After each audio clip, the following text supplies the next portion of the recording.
I got, I got, I got, I got, I got money, money, money, money, money, money, money, money on my bees, cause I'm getting all these honeys. I got money, money, money, money, money, money, money. Money is the virus, cause these niggas acting buggy. I got money, money, money. Hello and welcome everybody to the Genuine Content Podcast with your hosts Jay and Josh. Jay, it's been an eventful couple of weeks for both of us. This seems like it's been forever ago, but it's really all not that long. But we're recording April 2nd. Talk to us, man. What's good in life? It's crazy because when you think about it in terms of recording, it's probably a while. I mean, for the listeners, you don't think that because obviously this is a bi-weekly episode. But man, we haven't done a recording in actually a while, like 3 weeks. It's a lot of life events. Me, but now that things kind of settled down for me, I don't know if you can see it in my face. I'm not tired, but exhausted, running on E. But man, my wife finally gave birth to our baby girl, Aaliyah, on Wednesday. So all my energy has been going to her, to both of them. And man, just a surreal feeling. I don't think it's really truly hit me like that, but you know, you just don't know if you're ready for parenting until it happens. And I'm just kind of going with the flow right now. That's incredible news, man, and congrats to you and the missus on bringing in new life. Wish you the best. I know you're probably rest is probably a very, very strong currency for you both right now. I would imagine it's expensive, man. When rest is a taxing process, I get it. You got interest on that now. Hey, but enough about me, man. Like, you just got married, right? You got married 1 week, and the next week or a few days later was the birth. So it's like, man, a lot happened. But tell me about this marriage. There's this wedding that unfortunately I missed. Yeah, we're moving forward, man. But hey, you were there in spirit first and foremost, man. We could not have the vibes without you there, man. Energy wise, beautiful day. When they say it's the best day of your life, it's legit. Yeah, absolutely. It was such a great. It'll be your second. What's up? Uh-oh. It'll be your second. Oh, because of what happened a few days after, huh? Yeah, whenever you experience it, it'll be your second favorite day. All right. The mentor speaks, so I'll keep that in pocket. But for now, it is definitely the greatest day of my life, and I would like to keep it that for a couple moments, if you don't mind. But it was the greatest day, man. It was beyond anything that I could have ever imagined. It was such a great ceremony reception. I could not stop crying.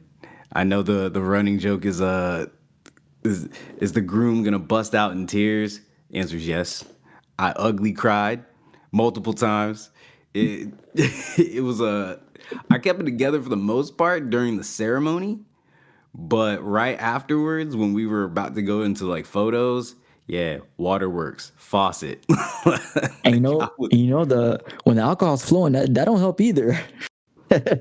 Nah, man. I mean, the vibes were heavy. It was cool. I actually I really didn't party hard on wedding day. I like everybody else is kind of like partied more than like the bride and groom because you just don't have access to a lot of stuff.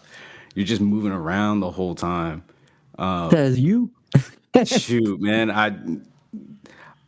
We didn't have food or drinks kind of slipped our way or anything like that. Oh no, that's true. That's true. Yeah. The food thing. So, I don't even think I ate my wedding cake. And we had an ice cream cake too, specifically because I don't like regular cake. I like ice cream cake, and I don't think I even ate it. I had maybe 2 bites. There was just so much going on. Everything came out beautiful. It was such a great celebration with family, friends, loved ones, all the same. Couldn't have asked for a better day, a better moment. Truly remarkable. I'll never forget it. Even though they say it goes by like super quick, you don't remember everything, or like I remember pretty much everything from that day. It's a blur. It's fast, but I remember it all. Yeah, I remember it all. I remember mine too, and still a blur. But yeah. And I was pretty drunk on mine, but I still remember it. I wasn't sloppy. Right, right. Well, hey, man, on to the next moves, right? I mean, growth continues. We still got our directions to take. Obviously, you have moved into fatherhood, and me now, married man. It's great vibes. But let's move into the main topic of discussion, which is kind of on brand with what we're kind of moving through, especially the two of us. Our roles as individuals and men have changed recently, and we're going to talk a little bit about masculinity. We're going to talk about the good, bad, ugly. You may have heard this term of toxic masculinity. We're going to talk a little bit about that, and we have a special guest to assist us in this conversation. TJ, I give you the floor to introduce yourself, what you're doing these days, and we're happy that you're here to spend this moment with us to talk about this topic. It's great. And welcome to the Genuine Content family, first and foremost. Yeah, I'm Absolutely. really glad to be here. I'm super excited and stoked to be here. Well, I'm a trans man, so for those that may not know, I'm transgender. So I was assigned female at birth and transitioned to be a man. And I also work in educating people about what it means to be a part of the community. I work for a nonprofit called the Yes Institute, where we help to prevent youth suicide for those that are a part of the community. And we do a lot of education on communication, on gender orientation to help people understand those identities. So that's a little bit about me. I'm also born and raised in Miami, Florida. Currently live in Miami. And yeah, I actually met these two in college. So that's kind of like a little bit of our history, but really glad to be here. 305, baby. Hey, so I'm gonna go a little tangent just for one moment. TJ, on the last hour of the reception when it was all Dade County, Lauderdale vibes, like what was going through the mind? Like how was the energy when it was all bopping and juking? Oh, it was super lit. Like it just took me back to like high school days, middle school days of just playing around. Like the whole vibe was awesome. Like it was amazing.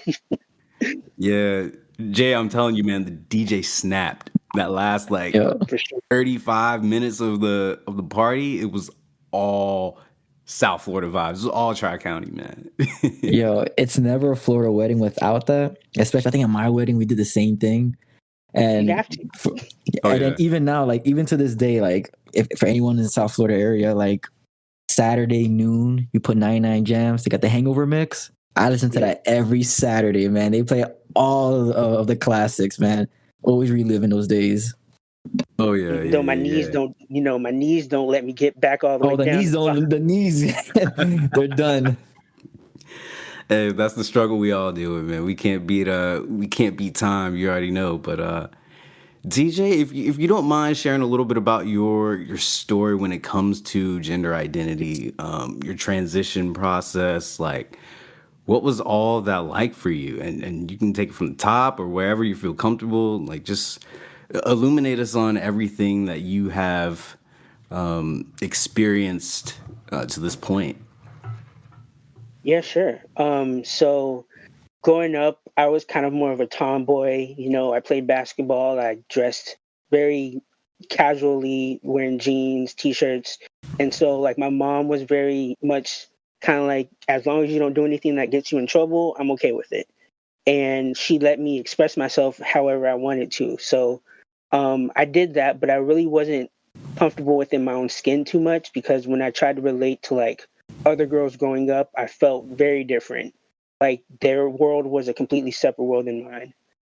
But I related so much easier to the guys, and it just felt natural. So there are even instances like my mom would tell me when I was being potty trained that I would try to stand up to pee, and so it was from that young age that she even noticed that there was something different about me, but couldn't pinpoint what it was because I didn't know the word transgender. I had never heard it before until I got to college.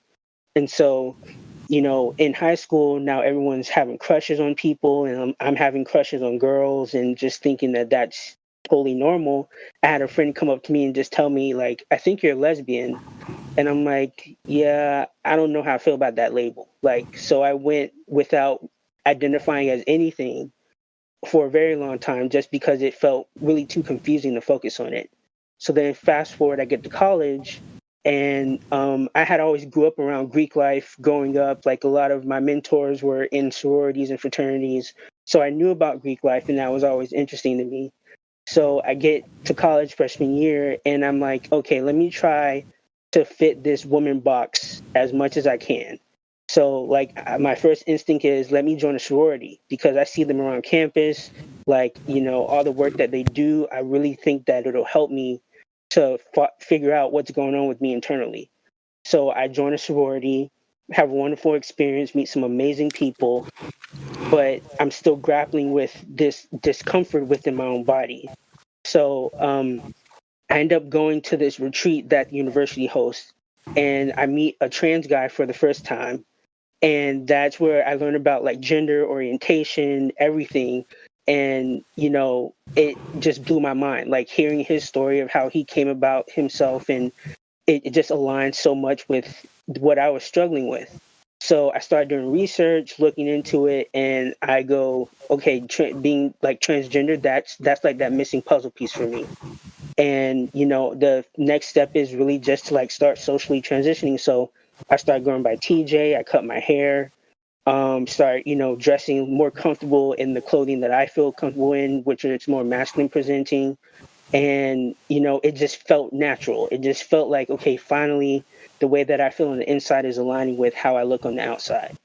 And the next step was then to tell people that I felt comfortable with, to disclose to. So I came out to my sorority sisters, and they were kind of just like, so are you quitting? Like, do you still want to be a part of the org? And I was like, well, if you let me still be a member, then, oh, yeah, of course. And I was also like the vice president in charge of recruitment. So it was kind of awkward. You have somebody who's like, who's man now trying to recruit people to join a sorority. So I took the decision to kind of step back and not, have as much as a leadership role, just to help out with not, causing more confusion while I'm still trying to figure myself out. And so, I end up looking into like what it means to medically transition. And then I tell my mom, and I come out to her, and she's just like, I don't really know what this means either, but we're going to walk through it together. And the first thing she told me was just hold off on telling the rest of your family, because we don't know like how they're going to react. And her biggest thing was my safety, because now I'm going to be going around the world as a Black man. And so I start to look into like what it means to medically transition. And I start getting on learning about like hormone therapy. So taking testosterone. And I decide that's the process that I want to go through. And I find a doctor, I find a therapist, and start going through therapy to get the letter that I need to start going to hormone therapy with my doctor. And then had a wonderful process with just all the changes. I started growing facial hair, my voice deepened, my body composition changed. And it really just helped me to feel more like the person that I felt like I needed to be, and saw myself envisioning myself being in the future. So that's kind of where I am now. Thank you for sharing that. That was that's a lot. Actually, pretty brave of you for even going into that detail. Kind of, it's funny. Like you were saying, we met in college, and when Josh said it was Tiffany, right? That's what you. Yeah. It was TJ, and then when he told me everything, I was like, oh yeah, like and then like now seeing everything, I'm putting like a face to everyone. I'm terrible with names, but. So like I knew you from before then to now, and I think when you said, I wrote this down because I think it's probably would be my reaction too. Like when you said you told your sorority, and it wasn't like anything negative, it was just like almost like a so what? Like are you still with us though, right? Like that's kind of what I got from it. I'm like I think that's a great reaction, right? It's like I don't really care about that. Are you still part of the org? Because like we still have a connection, we still have a bond, and that's at least for me. Like when you join Greek life, it's all about that bond, and like I can say like confidently, like without the joining the fraternity, like I don't think I will ever met Josh, and we have a strong bond to this day over 10 years. So it doesn't matter if I have a bond with people specifically or how many people. I have like a handful of bonds, and that's all that mattered. In my opinion, it was worth it in the end. So to hear that I guess the sorority sisters had that like so what, like not a negative so what reaction, but like kind of a like, oh whatever, we care about you. think that's a great reaction. It's like it should be almost a normal reaction. So I think that's pretty great to hear that, how accepting they were. Yeah, for sure. And I wasn't expecting that either, but I'm glad that I got it. I mean, I think in a lot of ways it's a testament to your organization, your chapter, and the individuals that comprise, the organization and chapter respectively. That just goes to show you just how awesome they are and how understanding they are as well. TJ, if you don't mind me asking, I want to circle back on a couple of things that you had mentioned, especially with regards to, your career seemingly is around educating other people now to kind of, help them with their walk of life. And you also kind of understood, the own, I guess, mental grind that it was that you had to take when it came to the clinical aspect of it, the mental aspect. So I want to ask you real quick, when it came to, you seeking out therapy for it as well, like what was that process like? Was it was it a healthy experience for you? Could you kind of elaborate there real quick? Yeah, so at first it was a little bit of a challenge just trying to find the right therapist that would understand, because a lot of people, I was like their first trans client that they would see.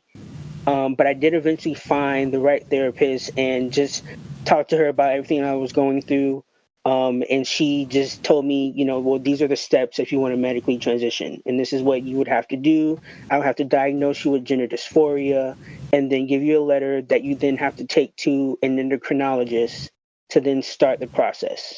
And so then I had to have a label on me saying that I have, this mental issue in order to start the process to become the person that I see myself as.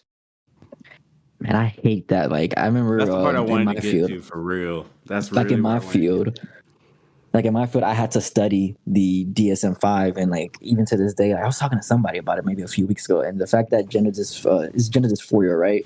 That's what that's the fact that that's consider a mental health diagnosis. I'm like, it blew me when I was in school for my master's for this, and I had to take the state board, and I think I took it 2018, and like even now, just like I can't believe that's a thing. Like they did a new revision to the DSM-5, and that's still there. I'm like, oh my god, like 2 step forward, 1 step back with this.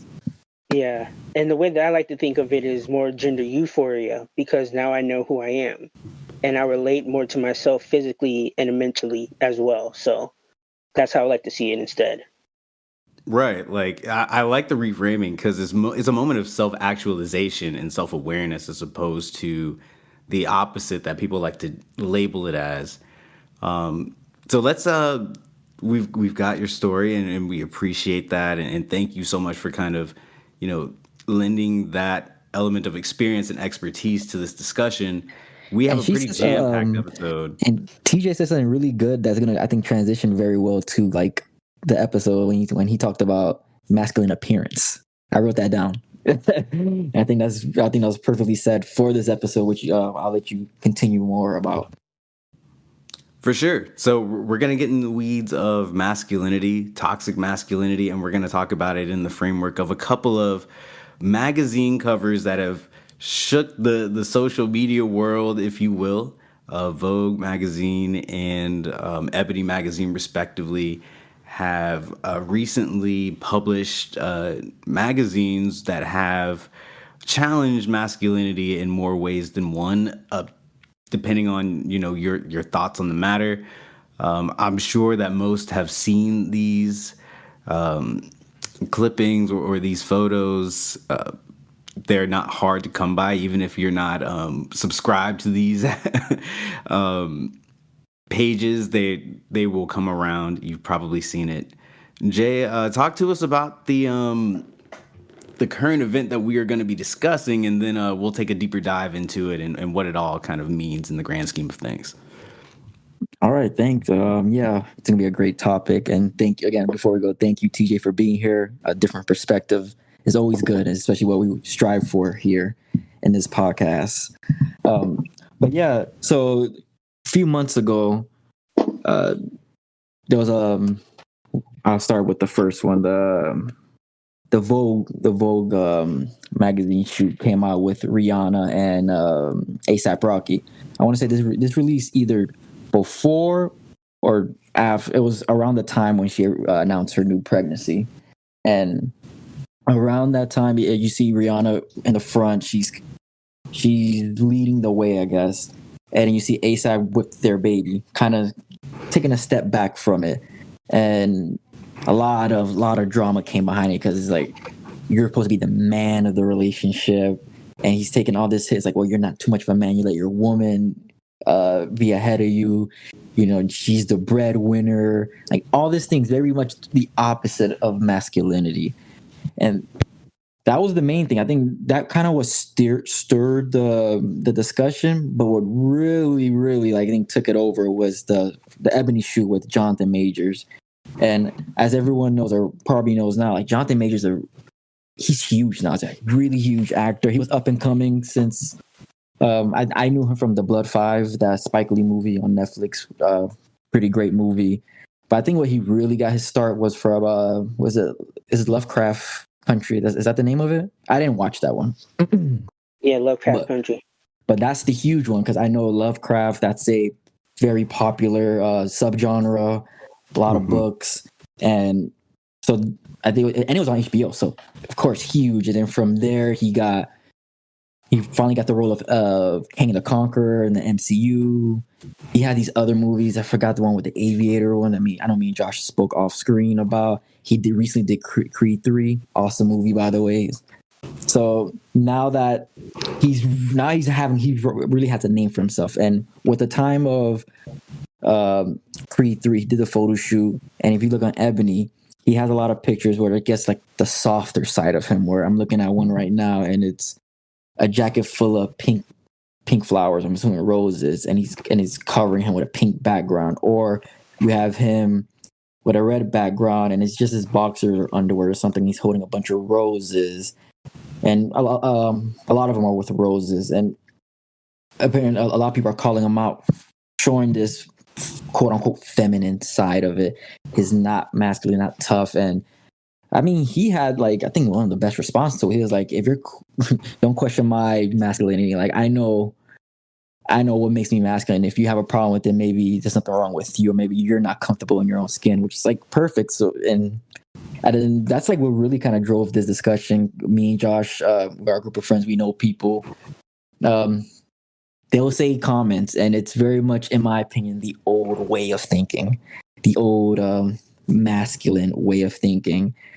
And I guess we really want to discuss here in this episode is like what is masculinity, and like why are we attacking ASAP and Jonathon Majors for showing maybe a different side of it, or like what's our definition, what's our definition, and what's our experience with this toxic masculinity as we speak. Yeah, so as you can see, we have a very loaded episode, loaded topic, because there's so many different ways in which you can take it. I'll take the first stab at defining masculinity, because I think it's just as fluid as any other aspects of gender identity that you could really consider, because there's been a large evolution of masculinity over the years. And I'm not just talking about recent generation, but over the thousands and thousands and millions of years of, existence, there's been different elements of masculinity, right? In recent, I guess, climates, if you will, and I'm mainly speaking on kind of Western culture, there is kind of a prevailing thought that masculinity has more extroverted related qualities related to like assertiveness, leadership. Breadwinning has been for, I would say, dozens of years, a major point of validation, I think, when it comes to being a man, when it comes to manhood, and when it comes to masculinity as a whole. And recently, with kind of the loss of like industrialism and a shift to different forms of economy, labor, etc., you have this, I would almost say, I don't want to even call it crisis, but you have this shift of what masculinity is because it's not as physically based as it used to be. And now we're in this world where there's a lot of contention regarding what you should or shouldn't wear, what you shouldn't say, what you should think. I hearken back to and Jay, you know me, and you know how much I mess with R&B. In high school, the 2006 2007 song with Music Soul Child, "Teach Me." Love that song. I It's saw a him in great concert song. last year, and he played it. Oh my gosh! I mean, I love music, so Epic song, and like he opens with, I was told the true definition of a man a was to man was to never never cry, cry. work till Mhm. you die, got to provide, et cetera, et cetera. And so that really, emphasizes kind of what men have been taught, whether socially or within households. I would say that's a very central theme of it. And I think we're seeing that kind of clash now with a new era of individualism and not necessarily pushing back your feelings and emotions, but developing a higher sense of EQ and being comfortable with whatever your vibe is. That's kind of my take on it, but I want to give the floor to everyone else to kind of, keep this train rolling. No, I guess as we continue, as I said about the whole magazine thing, and then a great example, Josh, by the whole Music Soul Child thing, song. TJ, as you described earlier about your transition, and you saying that you went to a more masculine appearance. Well, can you explain to us what's your definition? What's your viewing of what is masculinity? I guess we'll kind of go around the table of what that is, and then we can kind of talk a little bit more how our quote unquote definitions even affect those two photo shoots or the societal view of masculinity. Yeah, I think for me, there's a difference between gender identity and gender expression. So I put like being masculine as a way that you can express that gender identity that you have, or being feminine is a way that you can express the gender identity that you have. So for me, it's more so like masculinity is being able to be a provider. It's being able to, take care of those that you value, being able to, not have to be the strongest person in the room, but know your worth. And it's not so much about having to prove yourself to others or to prove yourself to even yourself, but it's just a state of being that you know within your own self that you're confident, that you're capable, and that you're courageous. So I like to see all those aspects of, like, of course you can generalize them to being a human being in any kind of aspect, but I think with masculinity it's being able to hold on to those notions of I can, be strong in more than just my physical aspect, but in my emotional aspect and in my mental aspect. So that's kind of how I see it. Okay, I like that. Josh, you want to go or you want me to take this?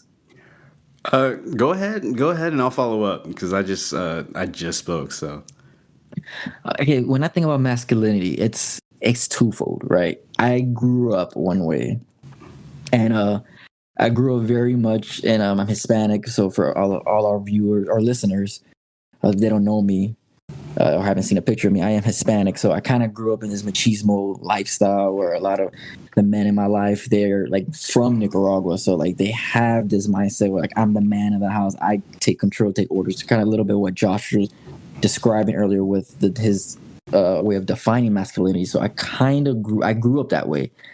My dad's very strong. Actually, a lot of the men in my family very strong-willed. I wouldn't say I want to say like they were like abusive or showing any abuse of power or anything like that, but it did almost I don't want to say express their dominance. Like it was very much known that they were the man of the house. They were seen as like the breadwinner. They kind of made like final decision. It was like if I asked my mom for anything, oh no, go ask your dad. Like if I wanted to go on a field trip or I need some money or anything like that, if I wanted something, it was always whatever my dad said. So that's how I grew up. So that's how I imagine masculinity. But then in growing, and especially like if anything has taught me about college, is like that's where I grew as a person. Whether I got a degree that's helped me further in my field or whatever or not, I think college was great for me just because I grew. And I don't know. I don't think I have a definition of masculinity. Like all that, what TJ was saying and what society said. Like I don't think there is something. There's no term or no words that can describe masculinity or like femininity. Femininity. Like when I think of how I act, is like okay. Right now, like as we said earlier, like I'm a father now, so am I having this protective? I'm very protective of her and my wife. Is that because I'm masculine, or just because like me as a person? I'm a protecting person. I want to make sure they're safe at all times. But at the same time, how I dress, I don't know if people think I dress masculine. Like I wear slim, skinny jeans. I wear very loud clothing. Like I don't like black or white, like anything like that. Like if you look at my shoes, like I have like bright highlight yellow, but then I have these pink shoes and rose and purple shoes, and like I prefer like colors. I prefer all that, and my shirts are the same way. So like I kind of stand out. And I even remember growing up in middle school and such, was like, oh, like you can't wear pink. Men can't wear pink. You're a boy. You don't wear pink. And I used to rock pink shoes. Like I would get the Converses when Converse was huge, and I would like have them and wear them. And I don't care. Like it's what I like.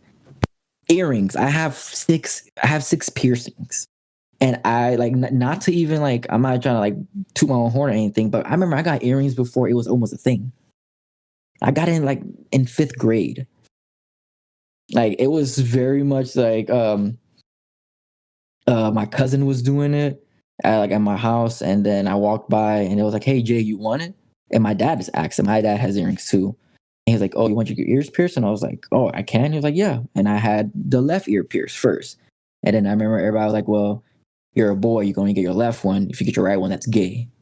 And then like the year after, I got my right ears pierced. Because I was like for me growing up, I kind of like don't let rules define me. I'm always kind of like the outcast, or like I want to be the outlier. I just do my own thing. And then it became, then people were getting 2 earrings. Then I got the 3rd and the 4th and the 5th and the 6th, and I kind of stopped there. And so like basically everything I'm saying is kind of like I don't let anything bound to me. And I guess this could kind of go very similar to the episode previously and what TJ was saying about like gender identity and gender fluidity. Like I don't let masculinity or femininity flow in me. I just kind of do what I want. And like kind of what I'm like how my style and such is almost considered like metrosexual, right? Because I even like the tight suits, right? Like the European cuts, I really love those like suits. They look really clean, but it's like, oh, that's kind of almost like bordering the line there. That's like the non-offensive ways. Oh, that's European, right? Like Europeans wear it that way. So that's like it's still masculine, but it's a way to kind of cover it up a bit. It's just this European lifestyle. It's like I don't care. I think it just look cool. But I don't know. I just don't. I kind of just live my own way. No, but I think you bring up a good point. Oh. No, TJ, do you think? No, I think you bring up a really good point, Jay, of like it being so fluid and being so many, options of being able to explore what masculinity is. Because for one person, there are 8 billion people on the planet. Less than half of them are men. So not all of these people are going to agree with what masculinity looks like. And it's going to be something different for every person. Like as a society, depending on what society you live in, it has certain parameters of what you should do and how you should act and behave. But we gender ridiculous things. Like we add colors, we add gender to colors, we add gender to, different behaviors. We add gender to clothing. We even add gender to like the type of beverage you're going to pick at a restaurant, whether you get a beer or wine. You don't want that girly drink. That's what they say. If you get like a cocktail, right? Right, Exactly. the one with the little tiki and an orange slice on it. It's good. But it be tasting good though. So we add gender to all these things, and then we're just like putting people in these boxes of like, this is how you have to be in order to fit into this man box. And if you step out of that man box even just a little bit, then your masculinity is called into question. Yeah, I think that's a very, very valid, realistic follow up. I'm going to talk a little bit from my experiences growing up because, I have a very fundamentalist upbringing, and it took a lot to not just be confident in my own masculinity, but understand that that's just not the that's just one box, especially when it comes to like masculinity can be based on so many different aspects. It can be the environment that you're in, it can be the location that you live in, it could be religious based, right? Because yeah, especially in the Bible, like there are very clear roles when it comes to how a man is supposed to operate, how a woman's supposed to operate, and it creates this. I really think it creates this patriarchal kind of environment that we have here, in often ways because the Genesis story about how a woman was created from man, from a rib, that really creates this kind of pseudo dominance, if you will, that I think people have kind of carried forward. That is, I'm just going to say nonsensical. But I think masculinity in a lot of ways is not just a series of actions or behaviors or style. I just think it's energy, right? Because if you just said yin and yang instead of masculine, feminine, then I don't think that there would be a lot of issues with kind of what these traits are. In a lot of ways, masculinity, femininity should probably be balanced. You should be equal parts a listener as you are a talker. You should be equal parts assertive as you are, introspective and reflective. Strength manifests itself in so many different ways. It's not just about being physically strong or mentally strong. It's about being vulnerable as well, and being upfront and earnest about it, and where you are at that particular point in time. There's two sides of the same coin, and I think that's really what masculinity is to me. It's just one side of the coin that you can't just shrug off the other side. Okay. Different. I like that we all got different reasonings and experience for that. But based on like what we all said, like what do you both think about that magazine cover and like kind of like the drama that came with it? I really think it was just people having this guttural reaction to something that seems unfamiliar to them. So like seeing a man being quote unquote effeminate or, wearing colors that are flashy is something that is very much like the magazine covers knew what they were doing when they were, posting these pictures and having them a part of the ad because they knew it was going to attract some attention, whether negative or positive. So I think like just seeing Jonathon Majors or seeing A$AP Rocky, take a backseat, quote unquote, as a man in the photo, it doesn't emasculate them for me. It's just showing these are just other aspects of what a man can do and how a man can look. They're still men. So they're just expressing themselves in ways that may not seem conventional to society, but it's still an aspect that humans have. Like every human has emotions. Every human can be, soft. So they're just showing that one side, like that one aspect of the coin that Josh was talking about. That's really all it was. I love it. Non-conventional. Love that. That's the best way to put it, at least how I see it. But Josh, what do you think about that, especially as someone who you love Rihanna? So definitely want to hear this from on your end. So the first thing I'm going to say is that Rihanna was the cover piece, not A$AP Rocky in it. So, I mean, at the end of the day, A$AP Rocky didn't have to be in the cover, period. Like, this was Rihanna's show, right? And so for him to actually be included is almost very telling about the story that they wanted to portray, not necessarily when it comes to being beta or anything like that. I don't think it was a negative connotation at all. I think it was the role of supportive father, supportive partner, and those are actually masculine traits. right? Right? Or things that we want to consider masculine in the grand scheme of society. One who takes care of the family or who is supportive. But at the end of the day, I think what people have pushback on is that ASAP is not the breadwinner from a financial standpoint.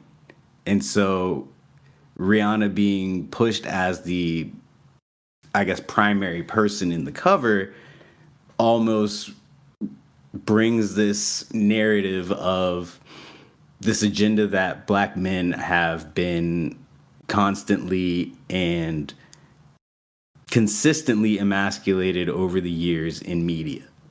And not just in media, but I would even say from points of abuse, whether it was like well in the past when we're talking slavery, when we're talking a lot of points of segregation, racism, the entire spectrum, and all the forms in which it's manifested itself over the years, even systemically, that black men have often had to be very rigid in their approach just to, in a lot of ways, just honestly stay sane. And there's a lot of introspection and conversation that just needs to happen in general about what being a black man is about, because some of the pushback you hear is that it's about the clothing that he's wearing. It's about him taking a back seat. But those things shouldn't really matter in the grand scheme of things, in my opinion. And when it comes to Jonathon Majors, I think that was an awesome side of expression. I don't think that, I mean, it obviously, like, you have gender reveals and you go blue or you go pink, and that's supposed to be this denigration or this delineation between sexes, right? But I mean, shoot, my wedding ring is rose gold. It has a rose gold element to it, and that's basically a shade of pink, isn't it? I love rose gold, but yeah, it is pink, right? Fire color. Hey, my double chain, rose gold. It's fine with me. Like, I don't really care about the aesthetics. It may not be my style, but I'm not gonna say like it's negative or anything. No, I remember a few years ago when iPhone had that rose gold iPhone. I had that color. I thought it was raw as hell. Fresh. It was clean. Fresh. Yeah, there's a lot of Go on. No, go ahead. I'll let you finish. I actually want to piggyback on you, but go ahead. So I think there's a lot of like quote unquote barbershop talk, right? Where you have like the fabric of masculinity, and oftentimes I have these conversations with other men and they feel like their values are being compromised. And I always question where these values really come from. Because, like I said, historically, masculinity has changed quite often. And this just seems like another one of those crossroads that's actually leading to more liberation as opposed to rigidity. And I don't know if people are very cognizant of that direction, but there's a very conservative, and I don't mean that in a political sense, I just mean that in a very like cut and dry sense, that change is very tough for people to kind of grasp. And this is just kind of one of those moments. Okay. To piggyback on both you guys, with the whole ASAP Rocky thing, I thought, like, you're right. This was showing ASAP as the supportive partner on this, and you know what's wrong with you supporting your woman or you're supporting your significant other? Like, well, to add to that, what's the stereotype you get, right? Like, black men dips, or black men don't support his kids, and then all of a sudden this is glorified. And like we're not gonna go ahead and disrespect ASAP. Like, he's not like this icon, right? He's before Rihanna. He was a fashion icon. Like, he was known to be a trendsetter.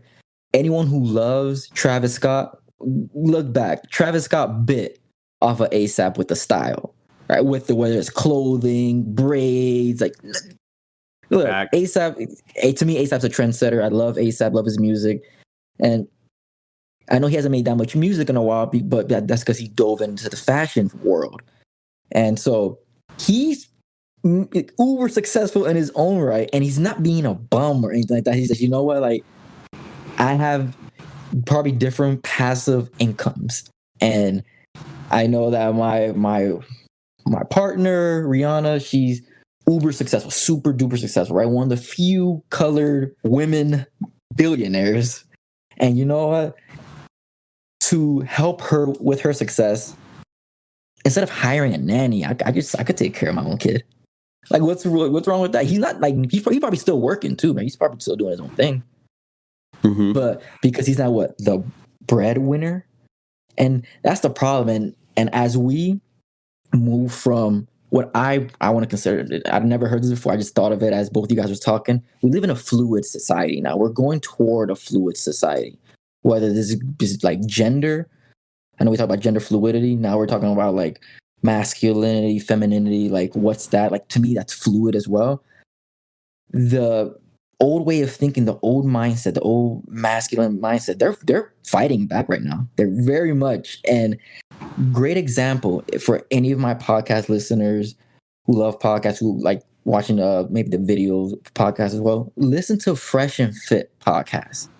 This is a man right here. Oh, look at that. TJ know what I'm talking about. Yeah. I showed Josh a clip, and like this guy, I don't know his name. I don't listen to the podcast, but every now and then, like if you go on like YouTube Shorts, IG Reels, TikTok, like they pop up, and I guess because I'm trying to get tips and stuff from podcasting, but they pop like this guy pops up, and he's doing his damn hardest to show you like the old masculine way is like that's the way. Like, well, females with high body counts, we don't want that. A real man don't want that because it lowers the your appeal, like me, you becoming more of an appeal, or if you're older, maybe you can't have kids. So like I can't be with someone who's like your role is a birthing person, something that that's what I said previously. Like, oh no, you're too old to have kids. So like, nah, you're kind of losing some appeal. And this guy keeps talking about like this is the man's way of thinking. I'm like, no, like that's not the man's way of thinking. Or something that's very much relatable to me is this one guy in another podcast. The female, she said, "Will you teach your daughters the game of a man?" Meaning, like, make sure he never gets played or anything. And the guy said, if you mean like her role and stuff, I'm a teacher that she needs to get a man when she's older. I was like, what are you talking about? Like, as someone who has a daughter, I'm gonna make sure she never gets played. Like I know how I was at that age. I know how my friends were at that age. Like, I'm gonna teach her game. Like, you're not gonna fall for this, and you don't need a man. You don't need to fall into this female stereotype because you're not going to rely on anyone. You're going to rely on yourself. So why is a feminine perspective or feminine characteristic is to rely on someone, rely on the opposite gender? Or, I mean, again, these are old school ways of thinking these guys are having. So it's, they probably think that it's either male or female. They don't think of the other way of identifying yourself. And to me, it's becoming like almost like what we were talking about earlier, toxic masculinity, where they're the minority and they're becoming the vocal minority, and they're going to be very loud. Where no, back in the day, a man will have 20 wives, 20 concubines, and we're having sex, and there's a reason for it, and there's a reason why after the war, men will come and they're paraded and showered with all this glory because we ran society, and notice how the economy was downfalling because we weren't there. We was over there fighting for your freedom and such. And it's complete. Like, I as someone who I don't have a label what masculinity or femininity is, but as someone who's now a father, like I don't want to teach anyone like that. And I commend ASAP Rocky because it's one thing to be a bum. and just living off your partner. But another thing too, like I'm probably gonna take a step back from my career to excel your career. Because if you eat, we eat. If I eat, we eat. Like we're a team. It's a team mindset that I think a lot of people don't want. Like me and my wife, we talk about like we're a team. Like if I get a raise, well, we're making more money, right? Like we're like it's our money. It's always ours.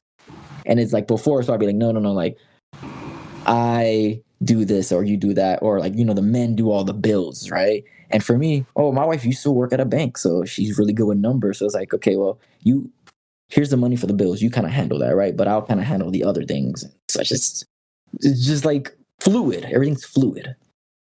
And with Jonathon Majors, like it's like I almost agree with him, and like he's relatable to me because he's doing what I would rock those colors. I would, I like R&B. I love R&B, right? And then I like, every now and then I like girl movies, chick flicks. Sometimes they're funny, sometimes they're not. But like I like certain things, and he just like, look, man, I kind of do my own thing.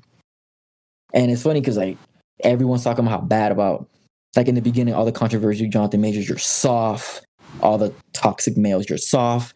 You're going against us, blah blah blah. And then we won't go into too much in this, but there are allegations against Jonathon Majors in regards to a domestic dispute. The same people, the same men who believe in this toxic masculinity, who are against Jonathon Majors, are like his biggest supporters. Why? Because now he's kind of showing masculine trait. He put his woman in his place, if that's the case. So, like something like he's asserting authoritative attributes. So because of that, we're going to support him now. And if I'm Jonathon Majors, I don't want. If you're gonna trash me before, don't join my side this time. Like, because I'm not promoting what you guys are going for.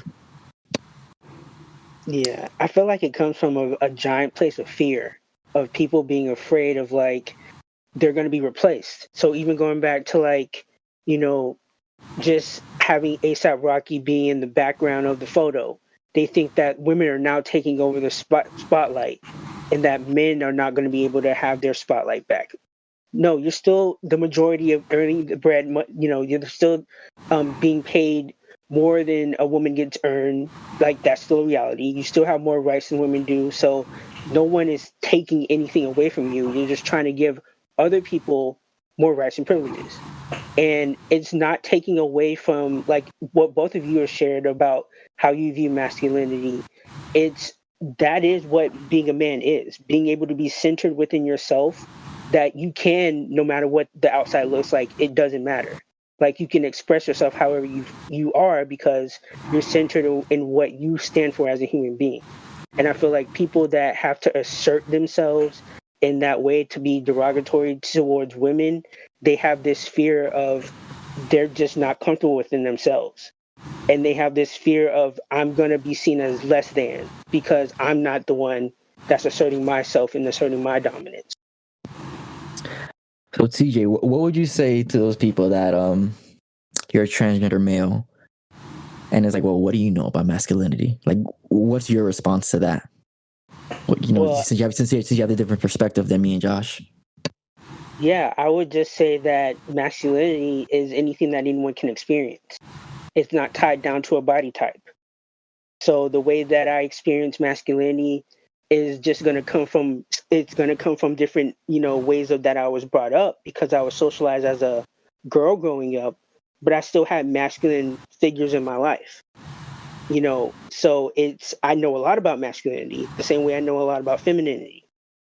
And it's really just what I chose to express more and felt more comfortable sitting with. That's where that difference comes in. TJ, I think that's incredibly aptly put. I go back to this notion of control when I hear both of your takes on how men who are probably actually demonstrating traits of insecurity are attempting to kind of reestablish their, like you said, TJ, dominance over another group. it's a very paternalistic environment that we live in, and a lot of these roles are based on that.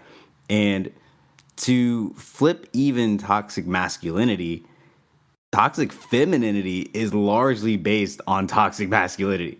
The notion that, females, women should be in the kitchen, or should be the more nurturing of the two, or have to establish this role of passiveness, right? Or Do what the the man says. housewife.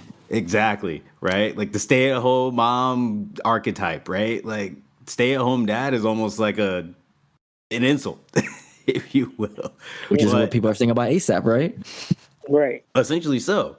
And I guess, this paternalistic environment that we have is a recipe for some very dismissive opportunities, right? Because you don't necessarily explore some of the inner workings of emotions, because, to your point, Jay, like machismo is kind of like a very standard archetype that was in the past and still kind of manifests itself forward, or in Western/Eastern environments, right? Like the mysterious James Bond archetype that people like admire all the time, right? Those are very toxic, very scenarios both ways. And you know what? In those countries, I'm pretty sure it's still exactly the same. Of course, third world countries are just like the third world for a reason, like developmentally. But I'm pretty sure with the same, like that, they still have this mindset, this archaic mindset, if you will. Yeah. That's how deeply ingrained it is in us. Like, because we're taught this through birth. Like, even before the child is born, the first question is it a boy or girl? So immediately, like that thought of, okay, who are you going to be comes up. And then you have all this pressure of, if I'm a man, this is how I have to be. If I'm a woman, this is how I have to be. And so it just wears on you. It's so deeply internalized. It is. I Yeah. mean, in our group chat, well, I mean, Josh's group chat, like there was a lot of people were saying some like toxic traits of masculinity, and like they're like, oh no, because it's the old way of thinking. I'm just sitting back reading it. I think I was busy at work one day, and I'm just reading it. I'm just like, man, like you really are just going like way you back, and the response was, oh, this is how men were treated back then. It's always back then. I'm like, yeah, you're saying the key word every time. It's back then. It's like, oh no, not now. So because if someone has the opposite, if I'm expressing opposite characteristics, so you think of me less as a man. If anything, I think of stuff like, I don't like, if you want to label me, I think I'm way more of a man, because I guess I'm a provider, right? Like I provide for my child, and I do everything like for my family, and I guess I oversee. I'm a protector, so like I guess those are kind of male characteristics, but I wouldn't even consider myself like masculine. I don't know, but like I guess because I love like I love like I said earlier, I like R&B, but I love a lot of female artists. So like I remember growing up, a thing was if you're gonna sing like a female song, you don't say like, if she says boy, you're gonna say girl, right? You're gonna make it so it's a little masculine, right? It's a little more like maybe it's a male R&B singer singing instead of a. And I mean, I didn't care. Like I loved Alicia Keys. Like I love. Like I love Destiny's Child back then. I'm not too a huge fan of like Beyonce, but like I love like some of her earlier works when she went solo. Like I love Dangerously in Love, and she's singing that to a guy. It's a good song. Yeah, great song. Like Josh my favorite artist is Neo, and Neo writes for a bunch of people. So I remember when I really started like really diving deep into him, and I found out he's a songwriter and he's writing for all these females, and I'm singing them, and it's like people are like, well, whose song is that? I'm like, oh, it's Neo, and he's like, is he gay? Because he's like is he gay? Are you gay? Because you're saying like he's singing to like about a guy, but it's because he wrote this for a female artist, and it's like, well, like no, just just enjoy the song, right? It's a good song, regardless of whatever it is. But like people, I guess don't want to listen to, like if you're a guy, you don't want to listen to female artists because it kind of lowers your masculinity a bit. Just kind of like just don't think what everybody else thinking, kind of do you. Yeah, like nobody's listening to your headphones. They can't tell what you're jamming to. Like but that's the pressure that we get put on us from society of like, you have to know that, you know, this is going to be detrimental if you don't fit into this box. If you do anything that is not showing that you're masculine by listening to, you know, female artists, then you're automatically, okay, your manhood's in the question. And it shouldn't be that way. Definitely. And I mean, I'm even like circling back to like upbringing, whether it was like in sports or you know, just in general. Like, Jay, how many times were you told to just like suck it up? Or like Man, quit to this crying about it? day. To this Yeah, day, like, man. you know what I'm saying? Like, so like the expression of emotions had or Or like that or suppression. Josh, What's even a up? good one. Even a good one. Stop being a bee about it. Yeah, exactly. So like that suppression of emotions has led to like a very lacking EQ when it comes to males, just because like that was how we were wired. Back to kind of what TJ was talking about like birthing experience, and then like how you're raised and like the environment in which you're raised in. It raises a lot of questions that you have to really think about introspectively and like really reflect on to think, all right, is this like healthy? And oftentimes it takes therapy to even like realize some of these things that have maybe transpired in the past and how it's manifesting itself to this day. There's a lot more that needs to be talked about in terms of this, because I think this is really like uncharted waters in a lot of ways. And I hate that we limit our podcast to about like an hour, because I feel like this is just something we could just keep going and going. Talk This is about this not for a days, man. yeah, Yeah. like this, like if with this topic, or whether we did like the J.K. Rowling, or we did like the cancel culture, we did the Wakanda Forever, like we're just limiting ourselves for an hour, and it's like, man, we can just keep going on and on. Like it is funny when we stop recording, we do have these conversations off air, and it's just constantly every day, and it's just, again, it's just funny. Like, I just wish we can keep on going and going, but we know when we got to cut ourselves off sometimes, or we just keep doing this. Yeah, I mean, growth just doesn't exist past this episode. I mean, hopefully we've given people an opportunity to at least think a little bit differently, or at least consider, you know, what we've talked about and figure it out for themselves. You know, whether it's one way or another is no big deal, no pressure. That's not really our intent. It's just a matter of kind of raising this topic, raising this discussion, having multiple vantage points, and letting people think and discuss for themselves. Obviously, you know, we'll have avenues with which we can continue this conversation, whether it's our social media platform. And please follow that at genuine_content spelled with a K. If you know, is what it is from there. Genuine Content Podcast. Once again, content with a K on Facebook. We've got it all. Obviously, you can listen to us on Apple Podcasts, Spotify, Amazon, Google, you name it. We're on all major streaming platforms. TJ, we appreciate your insight. Thank you once again for joining us. Do you have any final thoughts? Any closing also, thoughts? where can people find you if they want to tap into, you know, the educational resources that you're building, providing, and doing here for this for the great people? Oh yeah. So you can find me on Instagram at BRUHTJ22. You can follow me there. You can also follow the Yes Institute. That's where I work. Yes Institute is just at Yes Institute on Instagram as well, or yesinstitute.org. And I just want to parting words, just to say, you know, just do you. Feel free to express yourself however way you feel fit, and don't let society limit you or put you in a box. That's what's up. Great way of saying it. I guess as we wrap up, I want to continuously thank everyone for listening, for being supportive to us, giving us feedback. I appreciate TJ for joining us, and TJ gave us a great perspective off air about what he felt about the J.K. Rowling episode. We did episode 3. I appreciate that. Tough episode, but I take any feedback. Want to shout out Donnie Blott. If you haven't heard it from episode 4, Month Madness, he did graciously provided us music for our intro, outro. So if you want to listen to the full version of those songs, you can go on Apple Music, Donnie Blott, DonnyBlot. Those songs are fire, by the way. So definitely want to shout them out.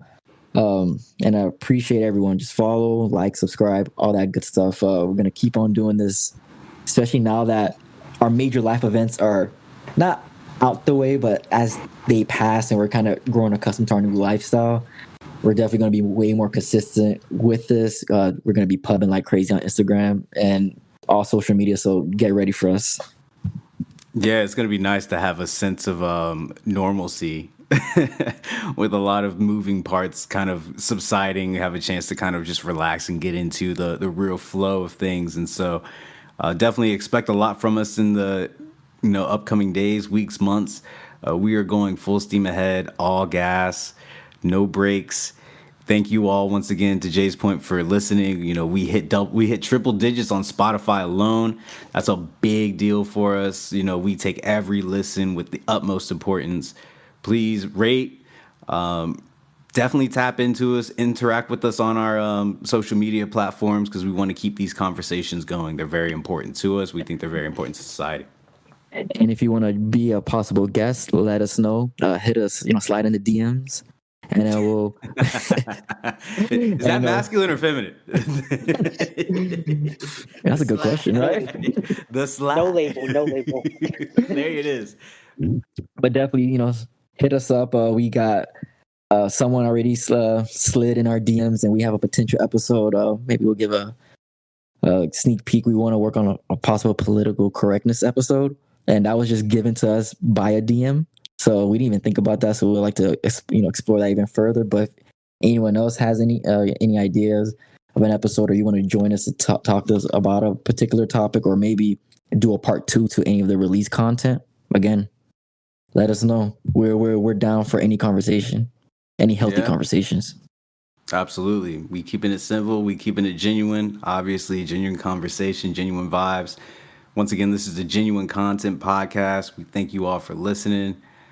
Jay, we've wrapped up another episode, man.